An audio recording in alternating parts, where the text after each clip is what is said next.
আসসালামু আলাইকুম, সবাইকে শুভেচ্ছা জানাচ্ছি। মাসুম মাহবুব। যদি দেখতে এবং শুনতে পান ক্লিয়ার, আমাকে একটু কমেন্ট করে জানাবেন। যদি প্রবলেম হয় সেটা ফোনে আমাদের কমেন্ট বক্সে জানাবেন। অল্প সময়ের মধ্যে যেহেতু রাত বেশি হয়ে গেছে, 11টা বেজে গেছে, গুরুত্বপূর্ণ বেশ কিছু ব্রেকিং খবর দেব। একটা হলো আফগান এবং পাকিস্তানের আপডেট থাকবে পাশাপাশি। এবার চীনের জন্য অসাধারণ এবং রাশিয়ার জন্য অসাধারণ দুটো নতুন খবর হাজির হয়েছে। আর সেই অসাধারণ দুটো আরো বেশি অসাধারণ হয়েছে ইরানের জন্য। অর্থাৎ ইরানকে এবার অন্য পরিস্থিতির, অর্থাৎ মার্কিন যে ভয়ের আতঙ্কের যে জায়গাটা, সেখান থেকে বের করে এনেছে চীন এবং রাশিয়া। পাশাপাশি ইরানকে এখন ভয় পাচ্ছে আমেরিকা। এমন খেলা নতুন করে খেলে দিয়েছে চীন এবং রাশিয়া। এই খবরটি আপনাদের জানাবো। দর্শক, সব ওকে আছে তাহলে? আপনাদের কমেন্টে পেয়েছি, আমাকে একজন কমেন্ট করেছেন, মামুন নাটোরের বনপাড়া থেকে। ভাই, আপনার নাটোরের নামটি বলতে বলেছেন, বলেছি নাটোরের কাঁচাগোল্লা খাওয়াবেন একদিন, হ্যাঁ? ওকে। জি ভাই, আমার চট্টগ্রাম। আপনার কমেন্ট পেয়েছি ভাই, থ্যাংক ইউ। সবাই জেনে গেছেন না চট্টগ্রামের নামটা বললে আমি খুশি হই, সেজন্য চট্টগ্রামের নামটা উল্লেখ করেন। খুব সুন্দর জায়গা ভাই। তো আসেন, প্রথমে আমি পাকিস্তানের খবর দিই, তারপর চলে যাচ্ছি ইরানের খবরে। পাকিস্তানের আপডেট খবর বলছে, আফগান এবং পাকিস্তানের মধ্যে লড়াইতে এখন পর্যন্ত প্রায় 280 জনের মতো আফগান সেনা নিহত হয়েছে। আমরা আজকে দুপুরে যে খবরটি দিয়েছিলাম জুমার নামাজের পর, সেখানে বলেছিলাম যে সংখ্যাটা 150-র মতো। এখন সেটা আপডেট হয়েছে, প্রায় 280-র উপরে চলে যাচ্ছে নিহতের সংখ্যা, এবং আহতের সংখ্যা 400 ছাড়িয়েছে। এটা হলো পাকিস্তানের হামলায় আফগানিস্তানের ভেতরে অবস্থা। এবং বলা হচ্ছে যে প্রায় 18টি চৌকি, সীমান্তে আফগানদের যে চৌকি আছে তালেবানদের, 18টি দখলে নিয়েছে পাকিস্তান, এবং সেখানে পাকিস্তানের পতাকা উড়িয়ে দেওয়া হয়েছে। এবং 115টি সামরিক অস্ত্র, ট্যাঙ্ক, এপিসি বা ট্রুপ ক্যারিয়ার, যেগুলো দিয়ে সেনাবাহিনীর মুভমেন্ট করা হয়, যুদ্ধের জন্য অস্ত্র পাঠানো হয়, অর্থাৎ সামরিক যে যানগুলো আছে, 115টি ধ্বংস এবং দখলে নিয়েছে পাকিস্তান। মানে আফগানদের 115টি এই ট্যাঙ্ক, এপিসি বা কি বলে, সামরিক যান, মানে সামরিক বাহিনীকে ট্রুপ ক্যারিয়ার যেটা বহন করে, সেগুলো ধ্বংস করা হয়েছে। এবং বলা হয়েছে প্রায় 73টি টার্গেট, মানে আফগানিস্তানের 73টি সামরিক পোস্ট ধ্বংস করে দিয়েছে পাকিস্তান, অ্যাটাক করে, বিমান হামলা করে এবং ড্রোন হামলা করে। আর আফগানদের পক্ষ থেকে বলা হয়েছে তারা 21 তারিখের পর, অর্থাৎ গত শুক্রবার রাতে, পাকিস্তানের 55 জন সেনা সদস্যকে হত্যা করেছে আফগান। এবং সেই হত্যার পরিস্থিতির আলোকে পাকিস্তান কালকে অপারেশন গজফ লিল হক শুরু করেছে। এবং এখন পর্যন্ত পাকিস্তানের যুদ্ধ বিমানগুলো, ড্রোনগুলো আফগানের ভিতরে ঢুকে টার্গেট জায়গাগুলোকে ধ্বংস করছে। সেটা কান্দাহার বলি, কাবুল বলি, এরকম আরো কয়েকটা শহরে, যেখানে আফগান তালেবানদের টেররিস্ট গ্রুপগুলো আছে, যেখান থেকে পাকিস্তানের প্রতিবেশী বা আমাদের প্রতিবেশী শত্রু দেশটির এজেন্সি সন্ত্রাসী কর্মকাণ্ড করাচ্ছে, যেখান থেকে সুইসাইড স্কোয়াডগুলো পরিচালিত হচ্ছে, যেখান থেকে পাকিস্তানে আক্রমণের পরিকল্পনাগুলো করা হচ্ছে। আইএসআই আফগানের ভেতর থেকে সে তথ্যগুলো কনফার্ম করে করে সেগুলো পাকিস্তানের অপারেশন টিমকে দিচ্ছে, এবং সেখান থেকে পাকিস্তান তারা যুদ্ধ বিমান এবং ড্রোনের মাধ্যমে নিখুঁতভাবে এসে অ্যাটাক করে করে করে তাদেরকে মেরে মেরে চলে যাচ্ছে এখন। অর্থাৎ আফগানিস্তানে কোনো, পাকিস্তান বলছে তারা কোনো নিরীহ মানুষকে মারছে না, কিন্তু যুদ্ধ শুরু হলে নিরীহ মানুষ কিন্তু প্রাণ হারাবে, এটি খুব স্বাভাবিক একটা ব্যাপার। এবং পাকিস্তানের ভেতরেও খাইবার পাখতুনখোয়া সহ কয়েকটি অঞ্চলে আফগানদের অ্যাটাকে, কোয়াড কপ্টারের অ্যাটাকে সোয়াত, আহমেদাবাদ সহ কয়েকটা এলাকায় বেশ কজন মানুষ আহত হয়েছে, এবং আফগানরা একটি মসজিদে হামলা করেছে, পাকিস্তানের নামাজরত অনেক মুসল্লিরা আহত হয়েছে, এমন খবর পাওয়া গেছে। দর্শক, প্রথম সূত্রপাতটি হয় 21 তারিখের দিকে, অর্থাৎ আফগানদের কিছু সশস্ত্র গ্রুপের উপর পাকিস্তান অ্যাটাক করে। এই সময় প্রায় 80 জন সশস্ত্র সন্ত্রাসীকে হত্যা করে পাকিস্তান। এর পরিস্থিতির আলোকে আফগানরা রাতে পাকিস্তানের সীমান্ত অঞ্চল খাইবার পাখতুনখোয়া অঞ্চলে তারা আবার অপারেশন করে, এবং পাকিস্তান বলছে তাদের 2 জন সেনা মারা গেছে। আর আফগান বলছে তাদের 50 থেকে 55 জন পাকিস্তানি সেনাকে তারা মেরেছে এবং বেশ কজনকে তারা তুলে নিয়ে এসছে, মানে সেখান থেকে তুলে এনেছে। এই পরিস্থিতির কয়েক ঘন্টা পর রাত 3টার দিকে পাকিস্তান তাদের যুদ্ধ বিমানের মাধ্যমে তাদের যে অপারেশন গজব-লিল হক শুরু করে এবং এটার মাধ্যমে মোটামুটি কাবুল কান্দাহারে তালেবানদের শীর্ষ নেতারা যেখানে ঘুমাচ্ছিলেন তাদের ঘুম হারাম করে ফেলে এবং আফগানের ভেতরে বিভিন্ন গুরুত্বপূর্ণ সামরিক পোস্টগুলোতে ব্যাপক বোম্বিং করে পাকিস্তান, একদম যুদ্ধের মতো। কখনো ড্রোন টার্গেটে এসে হিট করছে, কখনো যুদ্ধ বিমান এসে হিট করে এবং এখন পর্যন্ত এটার ক্ষয়ক্ষতির পরিমাণ অনেক বেশি বলে ধারণা করা হচ্ছে। এটা হলো একদম মানে লেটেস্ট আপডেট। ইতিমধ্যে জাবিউল্লাহ মুজাহিদ, যিনি আফগান তালেবানদের মুখপাত্র, তিনি পাকিস্তানের মোটামুটি ধোলাই খেয়ে এবার আল জাজিরার কাছে প্রস্তাব দিয়েছেন তারা যুদ্ধবিরতি চায়। কি রে ভাই, তুমি যে নরেন্দ্র মোদী বুদ্ধি নিয়ে পাকিস্তানে বোমা মারতে গেলা, পাকিস্তানে মারতে গেলা, তোমার কি বুঝ আসে নাই যে তোমরা দুটা মুসলিম দেশ? তোমরা পাকিস্তানের মধ্যে টিটিপিকে বা বিভিন্ন সশস্ত্র সংগঠনকে ওই একটি দেশের বুদ্ধি নিয়ে, ওই একটি দেশের রয়ের প্রেসক্রিপশন নিয়ে তোমরা যে সন্ত্রাসী কর্মকাণ্ডগুলো করো, তোমাদের মনে হয় না একটা মুসলিম দেশ? তোমাদের স্বাধীনতাটা এনে দিয়েছিল কি পাকিস্তান? তো এনে দিয়েছিল নাকি? তোমরা পারছিলা 20টা বছর পালাইছিল না গর্তের মধ্যে পাহাড়ি অঞ্চলে? আইএসআই আর ইমরান খান মিলে তো তোমাদেরকে স্বাধীন করে দিল, আমেরিকা পালালো, যে কারণে ইমরান খান ক্ষমতা হারালো।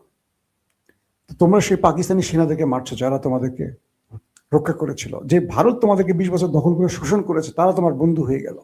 এই সিনারিটা এখন আফগানে চলছে। তো জাবিউল্লাহ মুজাহিদ স্টেটমেন্ট দিয়েছেন তারা আলোচনায় বসতে চান।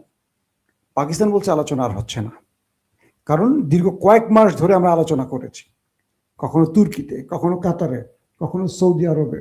আমরা যে আলোচনা করেছি সেই আলোচনার ফল কিছু আসেনি, কারণ আমরা তোমাদের সাথে আলোচনা করার পর তোমরা যাও ভারতের কাছে বুদ্ধি নিতে। ভারত তো দুটো মুসলিম রাষ্ট্রের মধ্যে বিরোধ তৈরি করে স্বার্থ হাতিয়ে নিচ্ছে। এখন জাবিউল্লাহ মুজাহিদ, আমি আল জাজিরা দেখলাম, তিনি যুদ্ধবিরতির প্রস্তাব দিয়েছেন। তিনি বলছেন তারা পাকিস্তানের সাথে আলোচনা করতে চান। ইতিমধ্যে চীন দুই পক্ষকে শান্ত থাকতে বলেছে। কাতার, কুয়েত, সৌদি আরব, ইরান, চীন তারা পাকিস্তানের সাথে কথা বলেছে এবং পাকিস্তানের পক্ষে থাকার ঘোষণা দিয়েছে। পাশাপাশি আফগানদের পক্ষে শুধু একটি দেশ প্রতিবাদ জানিয়েছে, তার নাম নরেন্দ্র মোদীর ভারত। এখন বুঝতে পারছেন আপনারা কে কার পক্ষে। ইরান, চীন এবং কাতার, কুয়েত, সৌদি আরব, তুর্কি প্রত্যেকেই পাকিস্তানের পররাষ্ট্রমন্ত্রীর সাথে কথা বলেছেন এবং এই ঘটনা যে কোনোভাবে দুটো দেশকে শান্ত থাকতে বলেছেন এবং ডায়লগ চালু করতে বলেছেন এবং তারা বলছেন তারা পাকিস্তানের সাথে আছেন। এই পরিস্থিতিতে আফগানদের বোঝা উচিত পৃথিবীর কোনো মুসলিম দেশ তাদের পক্ষে দাঁড়াচ্ছে না কেন। কারণ এতদিন এই দেশগুলো যুদ্ধবিরতির জন্য বহু রকম চেষ্টা করেছে, কিন্তু ভারতের বুদ্ধিতে তারা সেটি করে না। এখন যে বিষয়টি তৈরি হয়েছে সেটি হলো যে পাকিস্তান বলছে তাদের যে ক্ষয়ক্ষতি হয়েছে তারা আজ রাতেও ভয়াবহ অ্যাটাক চালাতে পারে। আজকে রাতে পাকিস্তান বড় রকম ম্যাসিভ আকারে অপারেশন চালালে এবং তাদের টার্গেট আছে যে তালেবানদের শীর্ষ কয়েকজনকে ওপারে পাঠিয়ে দেবে, যারা ভারতের এজেন্ট হয়ে কাজ করছে বা যারা ভারতের এজেন্টটা বাস্তবায়ন করছে। এবং তারা স্টেট বলছে যে এটা তালেবানদের যুদ্ধ না, এটা আমাদের শত্রু দেশটির প্রক্সি বাহিনী তালেবান হয়ে কাজ করছে। বুঝতে পারছেন, মানে ভারতের প্রক্সি হয়ে তালেবানরা কাজ করছে, এটা সরাসরি পাকিস্তান অভিযোগ করেছে। চলেন আমরা চলে যাচ্ছি আপনাদের জন্য এবার সরাসরি ইরানে, যে খবরের জন্য বসে আছেন। দর্শক, মাসুম ভাই এই শালাগো কিছু পাদানি দরকার। পাদানি দিচ্ছে ভাই ব্যাপক আকারে, মোটামুটি কান্দাহার, কাবুলের তালেবানদের আক্রমণ সব জ্বালাই দিচ্ছে পাকিস্তান। আমি যে ফুটেজ দেখছি হয়তো সব বলতে পারতেছি না।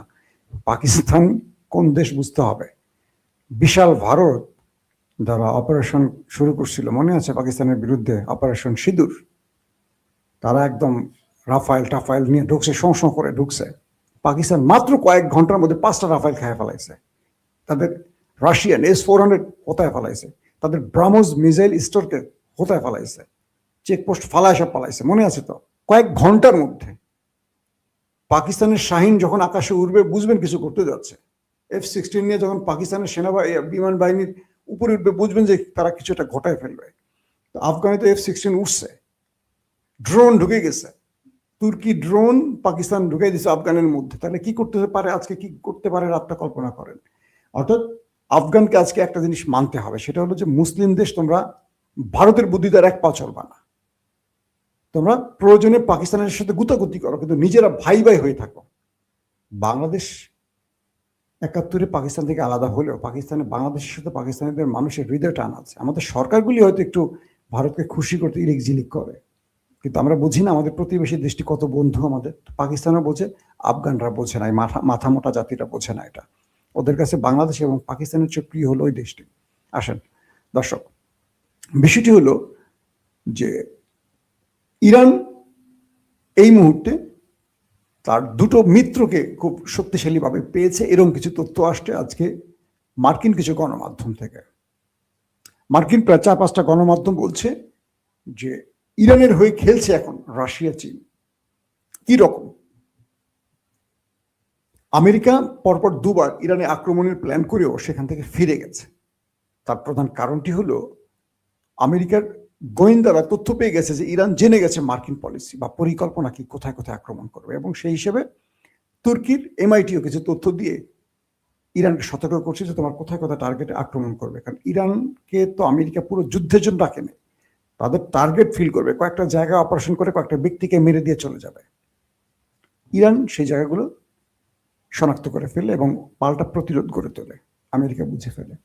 মূলত রাশিয়া এখন যে খেলাটা খেলছে, আজকে যে মার্কিন গণমাধ্যমে তথ্য এসছে সেখানে বলা হচ্ছে যে রাশিয়া আমেরিকার ভেতরে হ্যাকার দিয়ে বা তাদের ইন্টেলিজেন্স ব্যবহার করে মার্কিন পরিকল্পনা হাতিয়ে নিয়েছে, এবং সেই মার্কিন পরিকল্পনা অর্থাৎ মার্কিনীরা ইরানের কোথায় কোথায় কিসের মাধ্যমে অ্যাটাক করবে, কোথায় F-35 ব্যবহার করবে, কোথায় তারা ড্রোন ইউজ করবে, কোথায় তারা বাংকার ব্লাস্টার ইউজ করবে, কোথায় তারা B-2 বোম্বার্স ইউজ করবে, পুরো প্ল্যানগুলো জেনে গেছে। এবং কোন কোন টার্গেটে আমেরিকা ইরানের আক্রমণ করবে পুরো প্ল্যানগুলো জেনে গেছে রাশিয়া। এবং রাশিয়া এই প্ল্যানগুলো জেনে ইরানকে জানিয়ে দিয়েছে। শুধু জানিয়ে দেয়নি, এই প্ল্যানগুলো ধরুন যে স্থানে 35 দিয়ে অ্যাটাক করবে যুদ্ধ বিমান ৫ম প্রজন্মের, এখানে 35কে ধ্বংস করার জন্য রাশিয়া ইরানকে সেই অস্ত্রটা দিয়ে দিচ্ছে যে তোমার এইখানে 35 দিয়ে অ্যাটাক করতে পারে, অতএব তুমি এখানে 35কে সার্চ করার জন্য তুমি এই মিসাইলটা বসাও। এটা এত স্পিডে, এত মুভমেন্টে, বা এটা এত মানে রাডার স্পিডকে কন্ট্রোল করে এইভাবে এইভাবে ধ্বংস করতে পারবে বলে দিচ্ছে। তোমার এখানে তারা B-2 বোম্বার্স মারতে পারে, তোমার এখানে তারা এইটা দিয়ে অ্যাটাক করবে, তোমার ওখানে তারা ওইটা অ্যাটাক করবে। তো রাশিয়া পুরো পলিসিটা বুঝে ইরানকে জানিয়ে দিয়ে তারা সেখানে বিপরীত ওষুধ দিয়ে দিছে, অ্যান্টিবায়োটিক দিয়ে দিছে, একেবারে ডাইরেক্ট কোন ওষুধের কোন অ্যান্টিবায়োটিক সেটা দিয়ে দিছে। পাশাপাশি চীন রিয়েল টাইম ইন্টেলিজেন্স দিয়ে চীন প্রতি মুহূর্তে আমেরিকার টোটাল মুভমেন্টকে ফলো করছে, করে চীন তার বিকল্প পদ্ধতিতে ইরানকে সেই তথ্য আবার দিচ্ছে এবং তার আপডেট অস্ত্র দিয়ে দিচ্ছে। অর্থাৎ চীন আর রাশিয়া ইরানকে দিয়ে আমেরিকাকে সাইজ করতে চায়। এখন প্রশ্ন করবেন অনেকে যে ইরান এবং ইসরায়েলের লড়াইতে রাশিয়া ইরান তো বড় ভূমিকা রাখেনি। একটা বিষয় মাথায় রাখতে হবে আপনাদের, যে প্রায় 20 থেকে 22 এরকমই হবে, 22 লক্ষ রাশিয়ান ইহুদি তারা ইসরায়েলে বসবাস করে, এবং এরা সব বলা যায় যে মাফিয়া, একজন মানে রাশিয়ার ব্যবসা বাণিজ্য কন্ট্রোল করার মতো লোক। তো রাশিয়া কখনো চাইবে না তার ধর্মের লোকগুলো সেখানে মারা যাক, স্বাভাবিক, এখানে ধর্ম একটা ব্যাপার আছে। কিন্তু আমেরিকার সাথে রাশিয়ার বীরত্ব অন্য জায়গায়। রাশিয়ার টার্গেট আর ইরানের টার্গেট কি? রাশিয়ার টার্গেট হলো যদি আমি ইরানকে দিয়ে, আমি না, যেহেতু আমি যুদ্ধে নাই, আমি ইরানকে দিয়ে আমেরিকার 2-4টা 35 ফালাই দিতে পারি। আমি যদি আমেরিকার গর্বের কয়েকটা বড়, ধরেন তাদের এয়ারক্রাফট ক্যারিয়ার আব্রাহাম লিঙ্কনকে ওড়াতে পারি, ধ্বংস করতে পারি, ডোবাতে পারি, তাহলে পুরো পৃথিবীতে আমেরিকা তার অস্তিত্ব সংকটে পড়ে যাবে, মোরলগিরির চাদরে টান পড়ে যাবে। তখন মোরলগিরিটা আসবে রাশিয়ার হাতে, যা রাশিয়ার অস্ত্র দিয়ে হয়েছে। রাশিয়া তো মারে নাই, রাশিয়া ইরানের কাছে অস্ত্র বিক্রি করেছে, ধরেন বিষয়টা এরকমই হবে। তো এই ক্ষেত্রে রাশিয়া যে খেলাটা খেলছে, তারা ইরানকে দিয়ে খেলাটা খেলতে চায়।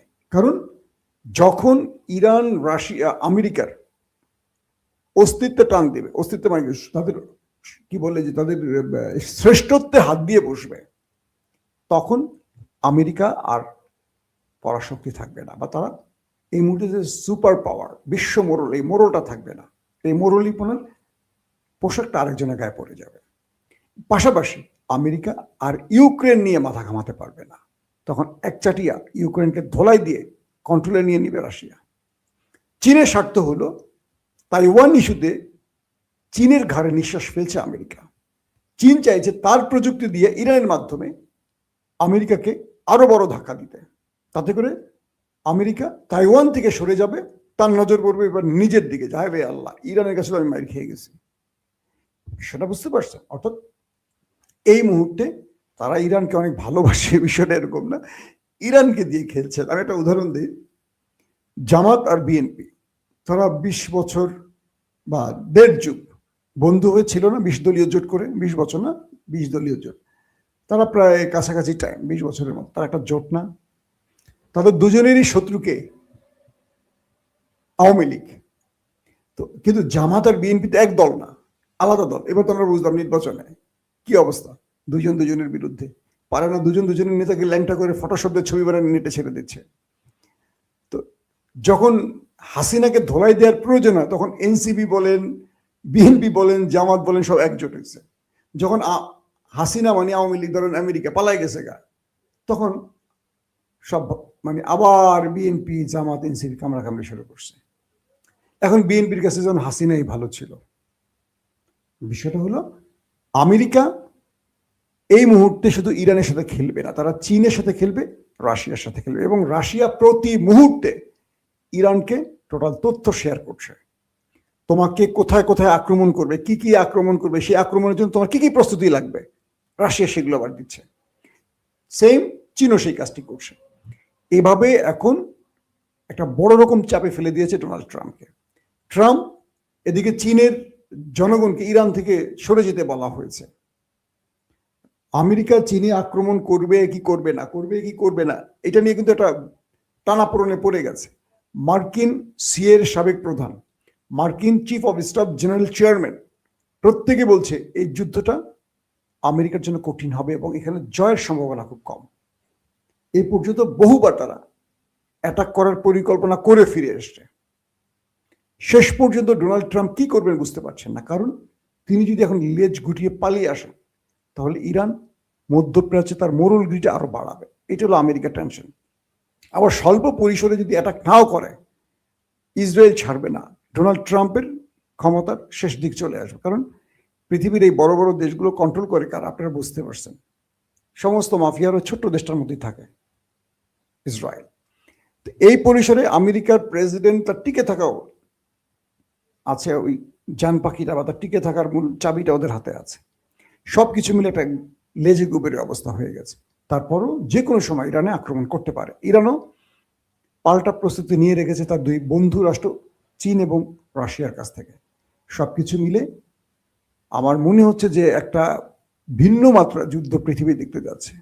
পাশাপাশি ইরান তারাও প্রস্তুতি নিয়ে রেখেছে, তাদের নিজস্ব যা আছে, আবার মিত্র বা বন্ধুর কাছ থেকে যা পেয়েছে, সবকিছু মিলে আমরা আশা করি এই যুদ্ধটা না হোক। আমরা চাই যে কোনোভাবে আবার ডায়ালগ হোক। আমরা চাই পাকিস্তান এবং আফগানের যুদ্ধটা বন্ধ হোক। আমরা চাই আমেরিকা ইরানের মধ্যেও যে উত্তেজনার গন্ধ পাচ্ছে সেটাও বন্ধ হোক। কারণ আলোচনার দরজা আবার বন্ধ হয়ে গেছে, আলোচনার সময়টা শেষ হয়ে গেছে। ইরান কিছু প্যাকেজ দিয়েছে আমেরিকাকে, আমেরিকা সেগুলো নেবে কিনা, আবার ট্রাম্প যেহেতু বড়, সেই ইরানের কাছে হারবে কিনা, এই অহংকারের লড়াইটা এখন টিকে আছে। তারপরও এর মধ্যে যে দুটো খবর পেয়েছি মার্কিন গণমাধ্যম দেখে আজকে আমি আপনাদেরকে শোনালাম, যে মূলত আমেরিকার গোপন পরিকল্পনাগুলো হাতিয়ে নিয়েছে রাশিয়া এবং সেগুলো ইরানকে জানিয়ে দিয়েছে, এবং চীনও একইভাবে প্রতি মুহূর্তে রিয়েল টাইম ইন্টেলিজেন্স দিয়ে তাদের উপগ্রহের মাধ্যমে, চীন কিন্তু আমেরিকার কাছাকাছি পৌঁছে গেছে বা কখনো কখনো আমেরিকার চেয়ে উপরে চলে গেছে চীন। তারা প্রতি মুহূর্তে সকল তথ্য এখন ইরানকে দিচ্ছে, আর ইরান সেখান থেকে আমেরিকাকে মোকাবেলার প্রস্তুতি গ্রহণ করে বসে আছে। এই পরিস্থিতিতে আমরা হয়তো একটা বড় কিছু দেখতে পারি। দর্শক, আজকের মতো বিদায় নিচ্ছি। প্রত্যেকে ভালো থাকবেন। আল্লাহ হাফেজ।